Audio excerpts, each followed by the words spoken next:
तो principal focus को यहाँ पे कैसे डिफाइन किया गया है? It is a point on a principal axis where rays of light parallel to the principal axis after reflection from the mirror either converges to that point और appear to diverge from that point. यहाँ पे देखना दो word दिया गया है, either converges to that point और appear to diverge from that point. तो ये जो अपीयर वाला वर्ड है वो यहाँ पे कन्वेक्स मिरर के लिए यूज होगा और डायरेक्टली जो कन्वर्ज होती है उसके किसके लिए यूज होगा?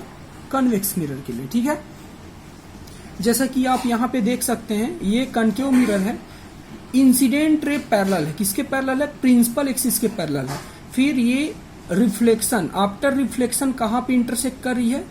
ये एफ पे, ये पॉइंट है, इसी पॉइंट को अपन क्या बोलेंगे? Principal focus. तो ये किसके लिए है? रियल में इंटरसेक्ट कर रही है, कन्वर्ज हो रही है, इसीलिए अपन इसके लिए अपन कौन सा मिरर यूज करेंगे? Concave mirror. ठीक है, फिर यहाँ पे कन्वेक्स में देखते हैं, तो कन्वेक्स में फिर से आप देख सकते हैं इंसिडेंट रे जो है प्रिंसिपल एक्सिस के पैरेलल है। फिर यहाँ से स्ट्राइक करने के बाद, इंसिडेंट होने के बाद वो क्या हो जा रही है? डाइवर्ज हो जा रही है। यहाँ से देख सकते हैं डाइवर्ज हो जा रही है, डायरेक्शन चेंज। अब यहाँ से अगर देखा जाए तो ये क्या हो रही है? डाइवर्ज, मतलब कभी भी एक दूसरे को इंटरसेक्ट नहीं करेंगी। तो इंटरसेक्ट कराने के लिए अपने को क्या करना पड़ेगा? इसको पीछे ले जाना पड़ेगा। पीछे ले जाने से यहाँ पे इस पॉइंट पे क्या कर रही है? वो इंटरसेक्ट करती हुई अपीयर हो रही है।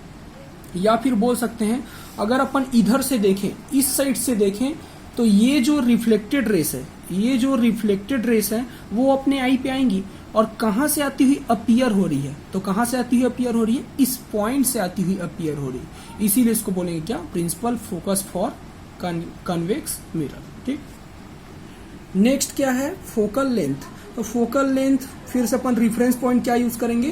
पोल। तो difference between pole and focus is called focal length. ठीक है, ये कन्वेक्स के लिए है और ये वाला क्या है? कनकेव मिरर के लिए। याद रखिएगा, focus is a point and focal length is a distance. अब जो सबसे इंपॉर्टेंट टॉपिक है देखेंगे, ये भी आपका आगे काम आने वाले हैं। जितने भी डेरिवेशन है उसमें सबको आपको इमेज फॉर्मेशन का डायग्राम बनाना रहेगा। तो ये बेसिक है, सबसे पहले इसको आप सीख लीजिए, image formation by spherical mirror. इसको भी आप क्लास 10th में पढ़ चुके हैं। तो सबसे फर्स्ट इसका डिफरेंट कंडीशन है। इसके सबसे पहले 3 रूल हैं, उन तीनों रूल को पहले जान लेते हैं। तो उसमें फर्स्ट रूल क्या है? ये अगर इंसिडेंट रे प्रिंसिपल एक्सिस के पैरेलल है, ठीक है, तो रिफ्लेक्टेड रे हमेशा कहां से पास होंगी? फोकस। ये फर्स्ट रूल है। सेकंड रूल क्या है? अगर इंसिडेंट रे अगर फोकस से पास हो रही है, इंसिडेंट रे फोकस से पास हो रही है, तो आफ्टर रिफ्लेक्शन वो कैसे जाएंगी? Parallel to the principal axis. मतलब ये जस्ट दोनों एक दूसरे का अपोजिट है। अगर पैरेलल है तो फोकस से जाएंगी और फोकस से इंसिडेंट हो रही है तो पैरेलल जाएंगी। ठीक है, और थर्ड रूल क्या है? अगर कोई भी incident ray centre of curvature से पास हो रही है तो हमेशा उसी से रिटर्न होगी सेम डायरेक्शन में। ठीक है, यहां से देख सकते हैं आप, ये सी से पास हो रही है, कौन सी रे? Incident ray.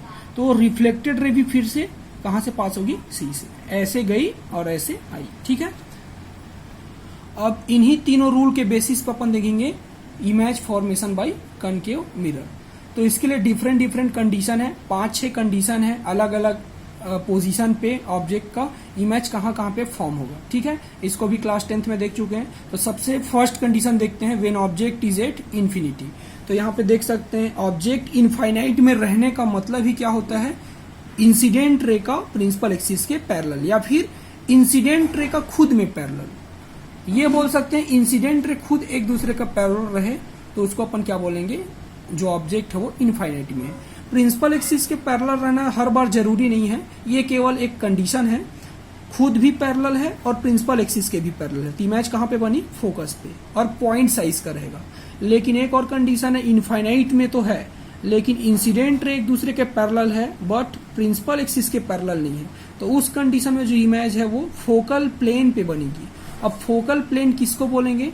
तो ये मान लो एक लाइन है, ये पेन मान लो एक लाइन है, तो इस पेन में मैं एक पॉइंट ले लेता हूं, कोई सा भी एक पॉइंट मान लो, ये वाला एक पॉइंट है, ये प्रिंसिपल एक्सिस है, इस प्रिंसिपल एक्सिस में ये एक पॉइंट है, इस पॉइंट से मैं ऐसा एक प्लेन लूंगा, जैसे कि मेरा हाथ जो देख सकते हैं वो क्या है, प्लेन। तो इस प्लेन को मैं क्या बोलूंगा, फोकल प्लेन।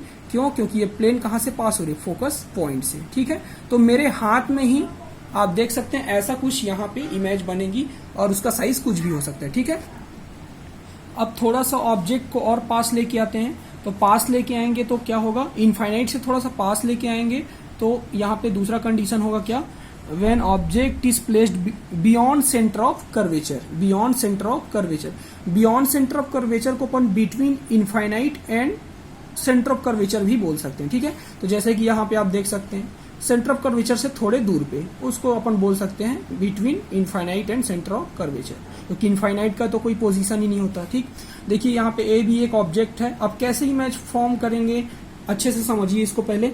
ये ए भी एक ऑब्जेक्ट है, एक रे पैरेलल इंसिडेंट हुई। तो मैंने आपको कुछ देर पहले रूल बताया था कि पैरेलल इंसिडेंट होने वाली रे कहाँ से पास होती है, देखो फोकस से पास हो रही है, ये एक रे हो गई। फिर एक रे कहां से पास हो रही है, सेंटर ऑफ कर्वेचर से। तो सेंटर ऑफ कर्वेचर से पास होने वाली जो रे है वो सेंटर ऑफ कर्वेचर से क्या हो रही है, रिटर्न। ठीक, तो यहां से इमेज कहां पे फॉर्म होते हैं इसको भी ध्यान रखिएगा। जहां पे भी दो रिफ्लेक्टेड रेस, जहां पे भी दो रिफ्लेक्टेड रेस एक दूसरे को इंटरसेक्ट करती है वहां पे इमेज का फॉर्मेशन होता है। यहाँ पे कौन से पॉइंट पे इंटरसेक्ट कर रही है, तो एक रिफ्लेक्टेड रे ये वाली है और दूसरी रिफ्लेक्टेड रे ये वाली है। ठीक, यही इंसिडेंट और यही रिफ्लेक्टेड है ना। तो यहाँ पे ए डैश पे क्या कर रही है, इंटरसेक्ट। तो ए डैश से परपेंडिकुलर ड्रॉ करेंगे तो A dash B dash is a image of object A B. ठीक है, अच्छा पोजीशन कहाँ पे है, देखो इमेज का between focus and centre of curvature. ठीक है, और साइज कैसा है, स्मॉलर, ऑब्जेक्ट के कंपैरिजन में स्मॉलर है। अच्छा नेचर कैसा है, इन्वर्टेड, देख सकते हैं आप। ऑब्जेक्ट कैसा है, इरेक्ट, और इमेज कैसा है, इन्वर्टेड। अब इन्वर्टेड है मतलब रियल ही रहेगा, क्योंकि रियल इमेज ही हमेशा कैसा रहता है, इन्वर्टेड। अब देख सकते हैं आप जो इमेज है हमेशा फ्रंट ऑफ द मिरर बन रहे हैं, फ्रंट ऑफ द मिरर। और ये जो इमेज है उसको अपन स्क्रीन पे ऑब्टेन कर सकते हैं, रियल वर्ल्ड में एग्जिस्टेंस है इसका, इसको अपन टच कर सकते हैं। इसको सीधा रिलेट कीजिए कैंडल वाला जो एग्जांपल आपको बताया था क्लास 10th में, उसी से। ठीक है, फिर आगे के जो 2-3 हैं उसको आप खुद घर में प्रैक्टिस कीजिएगा खुद से बनाने का, हल्के में ना लेना। अगर हल्के में लोगे तो वो भी आपको हल्के मिलेगा। ठीक है, ये थोड़ा सा अलग है ये वाला, इसमें भी ज्यादा कुछ नहीं है। एक जो रे है वो पैरेलल इंसिडेंट हुई है, आफ्टर रिफ्लेक्शन फोकस से पास हुई है। दूसरी रेस फोकस से गई है तो आफ्टर रिफ्लेक्शन कैसे पास हुई, parallel to the principal axis. दोनों का पॉइंट ऑफ इंटरसेक्शन कहाँ पे है, ए डैश पे। ए डैश से बी डैश परपेंडिकुलर ड्रॉ किए तो यहाँ पे क्या बना, अपना इमेज। ठीक है, बाकी को आप घर में खुद से ट्राई कीजिएगा। और ध्यान रखिए कि जब भी आप बनाएंगे डायग्राम तो पी, एफ और सी, तो एफ जो है पी और सी का मीट पॉइंट रहना चाहिए। ठीक है, एफ जो है हमेशा पी और सी का मिड पॉइंट रहना चाहिए। अब ऐसा स्केल से मेजर नहीं करना, जरूरी नहीं है, ये देखने से लगना चाहिए। ठीक है, ये लास्ट वाला मैं फिर से बता देना चाहूंगा। When object is placed between P and F means pole and focus. तो देख सकते हैं आप ए बी ऑब्जेक्ट है, एक रे पैरेलल है प्रिंसिपल एक्सिस के, आफ्टर रिफ्लेक्शन कहां से पास हो रही है, फोकस से, देख सकते हैं। फिर दूसरी रे ये देखिए ए से ऐसे गई और इसी डायरेक्शन में रिटर्न हो गई। इसका मतलब क्या समझना, जरूर पीछे ले जाने से कहां से पास हो रही होगी, सी से।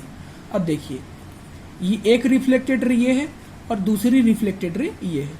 अब यहाँ पे अपन आई से देखेंगे तो यहाँ से डाइवर्ज होती हुई अपीयर हो रही है रे, और कहां से आती हुई अपीयर हो रही है, ये पीछे ले जाने से ए डैश से।